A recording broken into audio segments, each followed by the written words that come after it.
수년째 의료진들을 괴롭혀온 대학병원의 한 교수님이 영상에 잡혔습니다. 충격적인 장면입니다. 보실까요?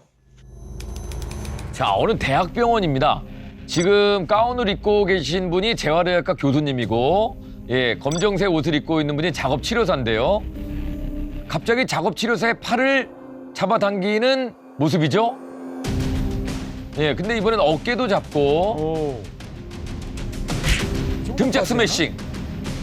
미쳤나봐 진짜. 이번엔 다른 작업치료사. 왜 저래? 치료사의 발을 밟고 막 쿵쿵 뛰기도 합니다. 와, 이 사람은 저걸 즐기네. 환자가 보고 있습니다, 지금. 이거 공개해야 되는 거 아니에요, 이 사람은? 환자가 있는데도 등을 때리고. 이게 지금 제정신이 아니다. 왜 저래? 한 사람이 저러는 거거든요. 어머 멍들겠어요. 왜 저래? 하고 일을 하면 안 되는 거지. 진료하고 있는데. 본인이 치료받아야 될 사람 같아. 그렇지. 그리고 이제 때리는 거 찍었어? 이런 얘기도 합니다.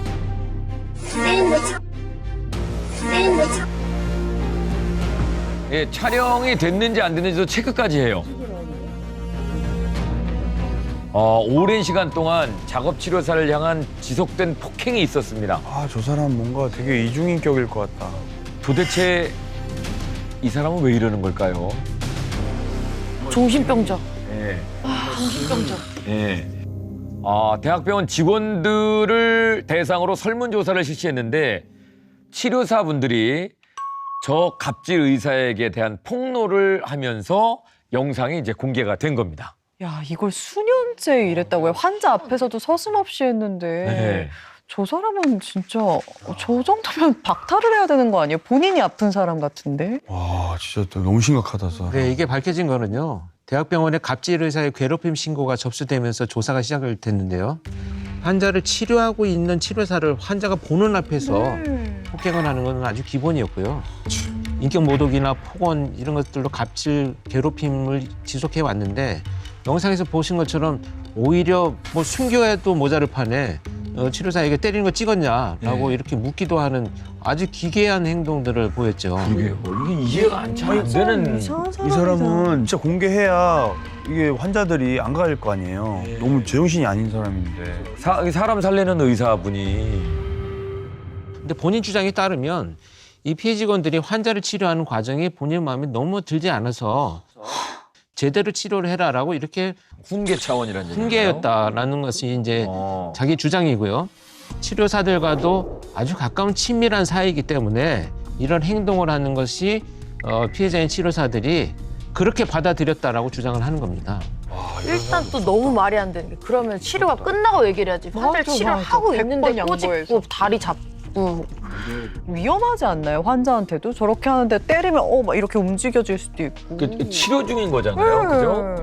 본인의 일을 하고 있는 중에 저런 이걸 100번 양보해서 훈계라고 할지라도 이거 버틸 수 있을까요? 이제 치료사분들이. 조사에 따르면요. 갑질 의사의 폭행으로 약 2년 동안 그 병원 전공의 4명이 그만뒀고 그리고 물리치료사와 작업치료사 등도 자주 그만뒀다고 합니다. 저 어떻게 견뎌요? 뭐하러 견뎌요? 저 폭력을. 사실 저 의사는요. 해당 지역 대학교 교수와 대학병원 의사를 겸임하고 있었습니다. 근데 사건을 접수한 이후에 교수직은 파면이 됐고요. 그래야지. 그런데 병원에서는 정직 3개월 처분을 받았습니다. 너무 짧은데요? 다시 말하면 3개월 이후에 그냥 다시 복귀한다는 얘기죠. 그럼 저기 있는 사람들은 더 무섭지. 그러니까요. 3개월 만에 오면. 이거면은 또 다른 피해자를 막기 위해서라도 저 사람이 저런 사람이라는 건 알려야 되지 않나요? 저 업계 사람이라도. 네. 근데 모자이크 해주니까 사실. 근데 정작 이제 본인은 그 자신의 처분에 대해서 너무 억울하다는 입장이었는데요. 치료사들이 자신이 나온 영상을 악의적으로 편집을 해서 인터넷에 유포한 것이다. 어디가 편집을 한 거죠? 그래서 내가 오히려 정신적 피해를 입었고 그로 인해서 사직까지 권유받았다. 허위 사실이 유포돼서 병원 동료들로부터 집단 따돌림을 당했다. 아니 정신을 못 차렸어요. 병원에서 그것도 응급실 내에서 벌어진 폭력 범죄 현장입니다. 한번 보실까요? 자, 대학병원 응급실인데요. 여러 번 말씀드렸어요. 욕하지 마세요. 병원 측 관계자가 욕설 하지 마라. 이렇게 했더니 들고 있던 서류를 내동댕이 칩니다. 내가 넌 때문에 이런 꼴을 당한다. 너 여기서 죽어가 오늘. 너 여기서 죽으라. 자, 병원에서 난동을 부리는 이 남자의 정체는 누굴까요? 한 달 전에 호흡곤란 증세로 80세의 할머님이 실려옵니다. 그리고 이 사람은 아들입니다. 아들은 병원에서 며칠 동안이나 난동을 피웠어요. 그래서 결국 해당 병원에서는 경찰에 신고를 했고요.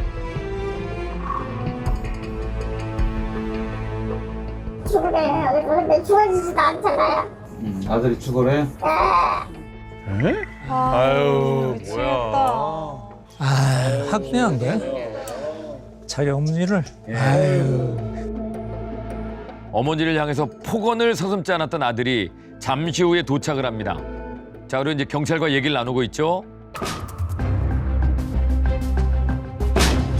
저기 그러면 할머니 계신 거야?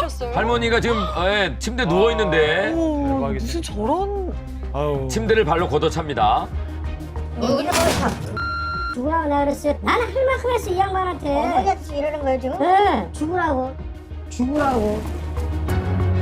어머니를 향한 폭언과 위협이 경찰 앞에서도 이루어지니까 경찰이 이제 체포를 하려고 합니다. 내가 넌 때문에 이런 꼴을 당한다.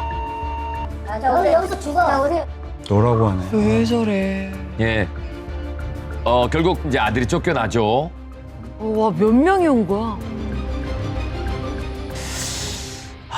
막 그야말로 뭐 폐륜 범죄라고 할 수 있는데요. 어머니가 원래는 이제 요양병원에 입원하고 계셨었는데 호흡 곤란 증세를 보이신 거죠. 그래서 이제 응급실로 이송이 됐는데 증세가 많이 호전이 되셔가지고 가족들에게 퇴원을 해도 좋다라고 권유를 했는데 아들이 막무가내로 어머니를 응급실에 놔두고 떠났습니다. 그래서 한 20일이 넘는 시간 동안에 병원에 한 9번 정도 옵니다. 그래서 응급실에 어머니만 계신 거죠. 올 때마다 어머니와 또 의료진에게 폭언을 합니다. 뭐 죽여버린다, 불질러버린다 이런 협박성의 폭언을 계속 쏟아내는 그런 모습이었습니다. 와, 대박이다 진짜. 아들의 주장을 들어보면 병원에 어머니를 입원시키고 싶은데 병원이 어머니의 입원을 거부하고 있다. 그래서 내가 이렇게 행패를 부리는 것이다. 지금 어머니가 누워있는 장소는 병실이 아닙니다. 응급실이에요. 병실이었으면은 식사가 계속 나오죠. 때마다. 근데 응급실에서는 식사가 나오질 않습니다. 그렇기 때문에 이 병원 관계자들이 사비를 털어서 이제 어머니 식사를 드렸던 거고. 아들의 입장을 한번 좀 들어보시겠습니다. 듣기도 싫어.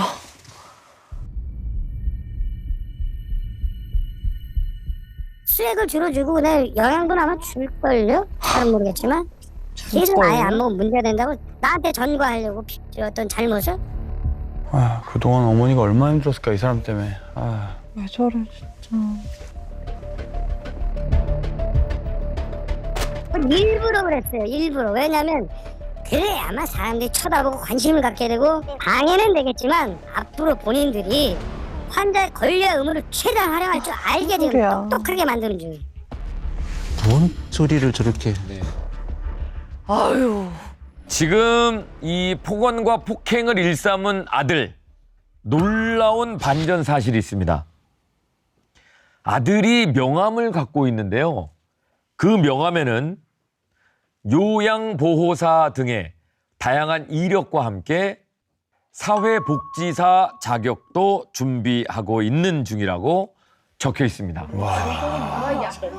무슨 일이야 이게. 근데 저 정도 성질이면은 본인 일할 때도 그럴 것 같은데요. 일단 자격증을 못 따게 해야죠. 네.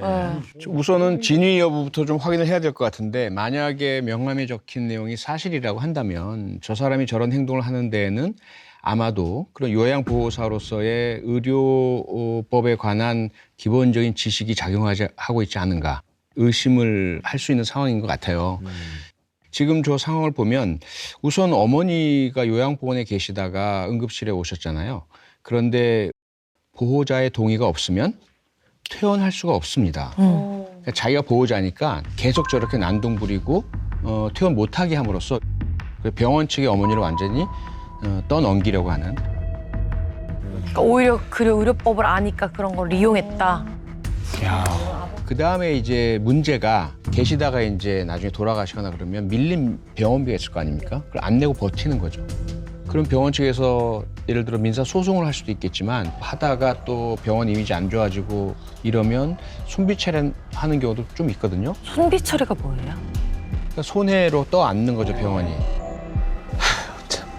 근데 저 어머니는 저분밖에 가족이 없는 건가요? 저 사람밖에? 그 부분도 여러분이 더 분노하실 만한 그 부분인데요. 아버지도 살아계세요. 근데 왜? 근데 그 아버지도 반년 전에 저 사건 발생하기 반년 전에 대형 병원에 입원을 시켜드렸습니다. 그리고 병원비 계속 납부하지 않고 있고요. 밀려 있고 병원 측에서 이제 퇴원하셔야 된다. 퇴원도 거부하고 있는 이런 상태라고 합니다. 지금도요? 아버님도? 상습범이네. 근데 얘기를 들어보니까 아버님한테도 그러고 어머님한테도 그러고 왜 이렇게 큰 병원을 고집하는 거예요? 그건 이제 일단 이 아들이 서류상으로는 기초수급자였거든요. 그래서 일반적인 경우에는 요양원보다 대형 병원에 있을 때 보험 관련 이득이 훨씬 더 혜택이 많이 있으니까 그런 점들을 자기가 이용하지 않았는가 하는 생각이 듭니다. 저 대학병원 결국 폐륜남 응급의료에 관한 법률 위반으로 고소했습니다. 고발을 했고요. 형사 입건돼서 벌금 700만 원 벌금형 선고받았습니다. 700만 원이 너무 적은 거 아니에요? 근데 사실 이런 가족 간의 범죄들이 일어났을 때 가장 안타까운 건 부모님들이 자식의 처벌을 원치 않는다는 거예요. 그래서 존속폭행 자체가 반의사 불벌죄이기 때문에 의사에 반해서 처벌할 수 없다라는 그 원칙을 갖고 있죠. 근데 이 어머니 입장에서는 지금 아들이 입건되고 나면 막상 또 돌봐줄 사람도 없고 의지할 사람도 없는 이런 막막한 상황에서 굳이 처벌해달라고 하기는 쉽지는 않았을 거라고 생각이 됩니다. 근데 진짜 이런 사건들 보면 아동학대를 보는 것도 너무 가슴이 아프지만 이렇게 자식이 노인학대하는 것도 정말 이게 무슨 현대판 고려정도 아니고 자기 부모를 저렇게 죽으라고. 오, 남자가 건장한데? 자, 보호사가 이제 남자입니다. 그리고 이제 환자가 여성분인데요. 지금 불이 꺼져 있는 상황입니다. 뭘 들고 있어? 네. 빗자루 같은 거. 남자가 너무 건장하다. 벌써 이미 남자는 화가 나 있어요. 예. 분위기가 심상치 않죠? 그래서 예. 이제 폭행이 시작됩니다. 환자가 당황하죠. 예. 그리고 이제 문을 닫고 어우, 손 다칠 뻔했어요. 손 다칠 뻔했어요. 예. 저 진짜 젊은 애가 진짜. 아니 저런 노인분들 뼈 저런 부러져요. 거. 어머 어떡해. 야, 진짜 저럼 저희 미쳤나 봐 진짜. 진짜 저럼 저희 미쳤나 봐 진짜. 아니 저런 사람 진짜 저런 일을 하면 안 되는 거 아니에요? 돌았어요 지금 완전히. 와. 이게 지금 온전한 분이 대응을 해도 쉽지 않은데 여자분은 환자시거든요 지금. 발로. 발로. 저건 인간 쓰레기네 완전히. 예, 저분은 보호사입니다 지금. 무슨 보호사예요? 저게 무슨 보호사예요? 어떻게 저 체육관에서 한번.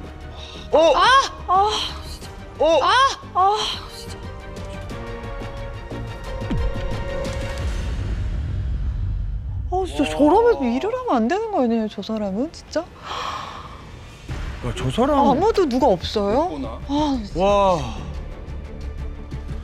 아니 저기에 저런 영상 CCTV가 있다는 것을 근무자에서 알 텐데 그냥 CCTV는 거 아니, 너무 개의치 않는다는 얘기구나. 왜 저래? 돌았어요 눈이 완전. 아니 도대체 몇 분을 저러는 거예요 지금? 그러려고 하고. 그래, 아까부터 빗자루 갖고 온 것도 난 근데 어머 뭐 하는 거야? 어머 어머 어머 어머 어머 오. 진짜 역대급이다 이건 진짜. 아 저러면 진짜 죽어요 잘못하면. 이게 새벽 5시에 이루어진 폭행입니다. 3분 네. 동안.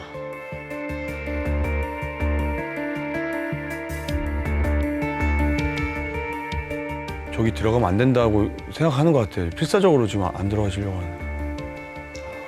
두렵지. 그 안에 들어가기가 두렵죠. 예. 와 이제 너무 안 되니까 들어가네.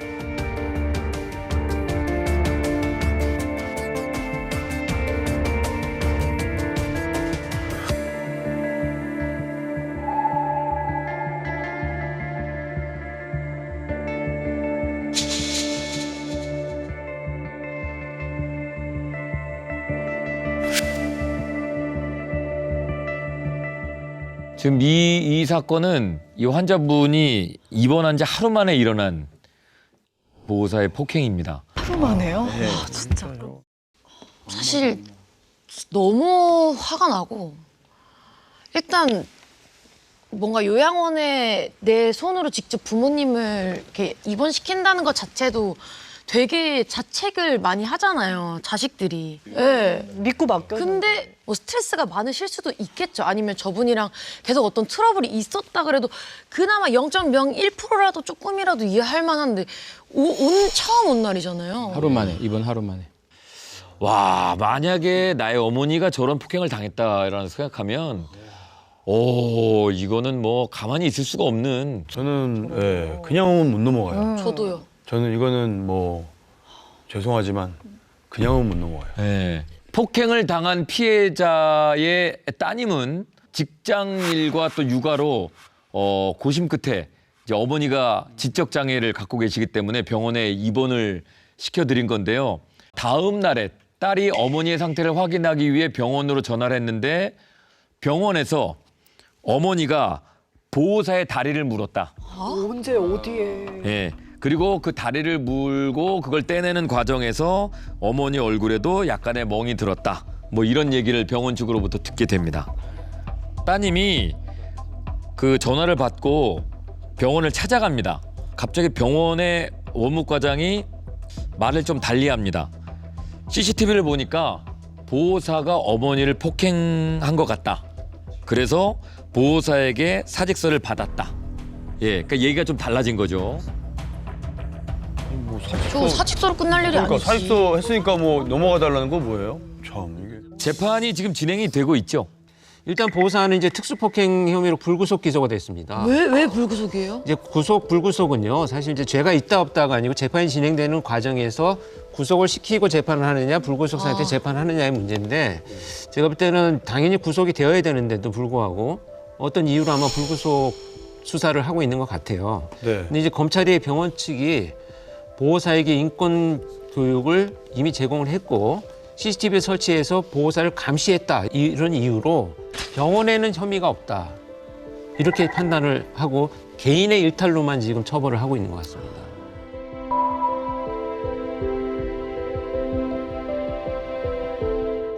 그 보호사의 진술을 들어보면 병원 일이 힘들어서 때렸다라고 진술을 했습니다. 그럼 왜 화풀이를 거기 장난 해요? 예. 좀 짚어보고 싶은 게 뭐냐면 이 직업의 특성상 여러 차례 그런 장애가 있거나 환자분들을 접하다 보면 잘 대해드리면 나를 어렵게 하더라. 그러니까 초장애, 처음에 기선을 제압하면 일이 쉬워지더라. 아유. 그것이 개인적 일탈이 아니라 이것을 자신의 업무상의 수단으로 사용하고 있다라면 이건 입증을 하고 규명을 해내서 반드시 뿌리를 뽑고 책임자 모두가 처벌을 받아야 합니다. 응급실입니다. 한 남성이 들어와요. 제지하는데 그냥 들어. 저 사람 지금 뭐 막 흘리고 있는 거 보이죠? 그죠? 휘발유 아니야? 예. 자, 저기서 뭐, 예. 뭐 흘리고 있는 거 어떡해. 그리고 불을 붙여요. 미쳤나 봐 자기한테도. 저 사람 몸에도 불이 붙었는데? 저기 응급실입니다. 이 사람이 이제 오면서 휘발유를 부었기 때문에 복도까지 예, 다 이제 불이 붙었어요. 응급 환자들 나갈 수도 없는데 저 불 때문에 저 숨도 못 쉴 텐데. 병원에 이나물질 무척 많은데. 네. 빨리.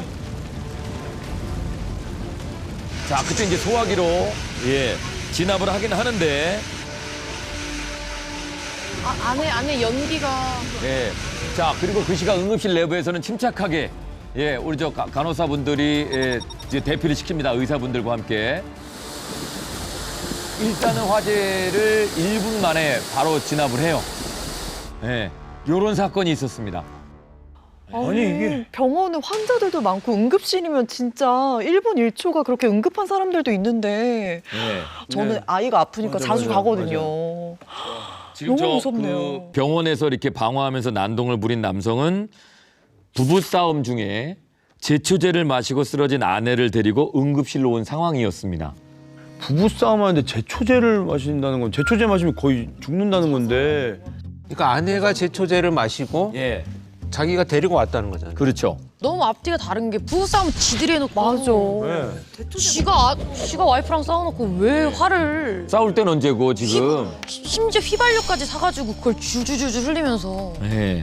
이 남성이 의료진이 아내의 손발을 묶고 진료하는 거에 대해서 불만을 품었고 치료가 좀 지체된다 너무.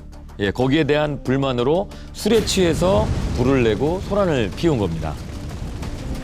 근데 이제 제초제를 마셨기 때문에 이거 뭐 세척하고 이런 게 있다 보면은 아무래도 잡아야 될 수 몸을 있죠. 좀 고정을 해야 괴로우니까. 되니까 의료진이 그걸 생각해서 한 걸 텐데 그렇죠. 괜히 혼자서 다르게 생각해가지고 아니 근데 저 정도면은 저 같으면 저는 먼저 도망갔을 것 같은데 의료진분들이 환자도 이렇게 대피를 시키시고 불까지 끄시고 와 진짜 너무 대단했던 것 같아요. 근데 이 의료진 분들이 더 대단한 게 예, 뭐냐면 그 아까 저 그 불 지른 남자 있잖아요. 자기 몸에도 불 붙었잖아요. 자기 몸에도 불 붙었잖아요. 어깨부터 다리까지 2, 3도 정도의 화상을 입었습니다. 예, 이 병원에서 또 치료받았어요. 예, 이 병원에서 또 치료받았어요. 네. 저 의사분들은 일단 와, 사람을 살리고는 봐야 살리고 되니까. 봐야 되는 게 그 하주한테 대단하네. 진짜 너무 화가 뻔뻔하고. 나겠다 진짜. 이거 완전히 계획범이야 이거. 맞아요. 저 불길이로 정신에. 그 병원 바닥하고 벽으로 순식간에 번졌고요. 보셨다시피. 길을 따라서 이렇게. 네, 응급실 근무자 29분 그리고 치료를 받고 계시던 환자분들도 18분이 한꺼번에 이제 밖으로 대피를 하셨어야 하는 그런 응급 상황이 발생을 했습니다.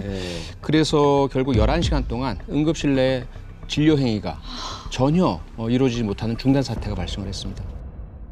그래서 이 사건 재판부가요, 사람이 있는 곳, 그 실내에서 저지른 방화이기 때문에 이게 적용 법조가 현주 건조물 방화죄를 적용을 했습니다. 처벌이 더 무겁거든요.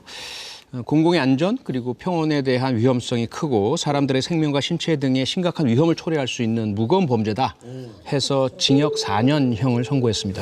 와, 이건 살인 미수인데, 그러니까요. 방화 살인 미수인데. 응급실에서. 특히나 이제 그 응급한 환자들을 치료해주는 응급실에서 이런 범죄를 저지르는 건 절대로 안 된다라는 사회적 합의가 모아져서 응급의료법도 개정이 됐거든요. 그래서 응급실에서 응급의료진에게 폭행을 저지르면 가중처벌을 받습니다.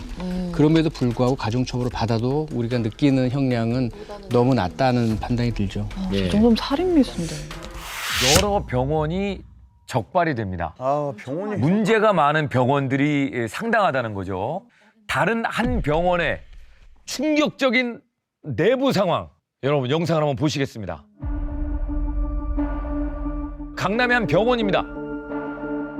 지금 한 남자가 온 거예요, 병원에. 그리고 누워서 돈다발을 셉니다. 돈을 세요. 5만 원권이죠. 돈을 세가지고 이걸 의료진에게 줘요. 그래서 또 의료진이 돈을 세죠. 네. 기록에 안 약속한 금액인 것 같아요. 남기려고 현금으로 받나 보다. 금액을 확인한 이후에 약물을 투약합니다. 뭐예요 여기? 병원 맞아요 여기? 그런데 이번에는 어머. 여자분이 또 남자분이 현금 다발을 주고 예, 이게 뭐 아주 이례적인 일이 아니고 이 병원에서는 한두 명이 아닙니다. 무섭다. 주사를 맞는 사람이 모두 이상 행동을 보여요. 의료진을 끌어안기도 하고 어머. 그리고 얘 굴러 떨어지기도 합니다. 위험하다. 병실에서 담배까지. 근데 제지하지 않아요. 어머. 병실에서 담배까지. 근데 제지하지 않아요. 너무 익숙해요. 네, 의료진이 제지하지 않습니다.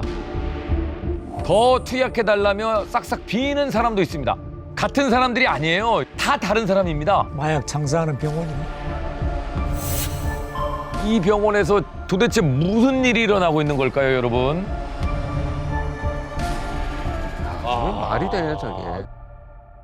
그럼 여기는 의사랑 그 모든 사람들이 다 같은 알고서 하는 거잖아요. 돈이 되니까. 와 영화 같아. 너무 충격적이지 않습니까? 진짜 그냥 저희가 막 필로폰 이런 거를 맞는 거예요, 병원에서? 지금 보시는 영상에서 맞은 약물들은요. 엄밀히 이야기하면 마약이 아닙니다. 의약품이에요. 소위 전문 의약품이라고 하는데요. 에토미데이트라는 약물이거든요. 그런데 이 에토미데이트는 향정신성 의약품으로 분류되어 있지 않고요. 그리고 마약류도 아닙니다. 그러다 보니까 저렇게 계속해서 투약을 하고 있는데 이게 우리 그 의료법에는 진료를 한 의사가 처방을 해야만 투약을 할 수 있도록 되어 있어요. 그리고 약사법에도요. 만약에 정식 경로를 통해서 구매하지 않으면 과태료 100만 원 이하의 처벌을 받도록 되어 있습니다. 하나하나 사실 따지다 보면 제대로 된 진료하지 않고 적절한 처방이 아닌 것이 명확할 겁니다. 그런데 진료하지 않은 채 진료한 것처럼 작성해 놓으면 자신들은 의료법 위반 피할 것이다라고 생각하고 있는 것 같아요. 그러면서 거의 불법 구매일 텐데 그거는 과태료 처분 받겠다. 약사법에 따라서. 그래서 상당히 공공연하게 불법 행위가 이루어지는 그런 상황으로 보입니다. 이 병원 같은 경우에는 4년 동안 약 9천 회에 걸쳐서 약을 투약을 했습니다. 9천. 총 뭐 12억 5천만 원가량을 이제 챙겼다고 하는데요.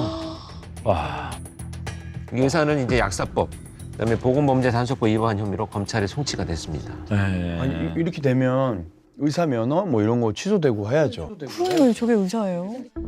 저게 프로포폴이라면 향정신성 의약품 관리법 위반, 의료법 위반해서 의사 면허 취소 사유가 되는데 전문 의약품 같은 경우는 안 될 가능성이 사실 높습니다. 의료행위라고 주장을 하면 뭐 어느 정도 인정을 받는다면 처벌이 좀 약해지겠죠. 근데 저거를 빨리 저 약도 향정신성 그걸로 빨리 바꿔야 되고 이래야 되지 않나요? 그 향정신성 의약품 속에 포함시키는 것한 방법이긴 하겠지만 이 전문 의약품 자체도 향정신성 의약품 못지않게 모니터링 체계를 갖출 필요가 있어요. 어디에서 생산되었고 어디에서 유통되었으며 최종적으로 어느 병원에 이것이 어떻게 처방이 이루어져서 누구에게 투약이 되었는지가 전체적으로 전자 모니터링이 돼야만 그런 시스템이 돼야만 이런 전문 의약품 남용에 따른 범죄를 막을 수가 있습니다. 모두의 즐거움 MBC EVERYONE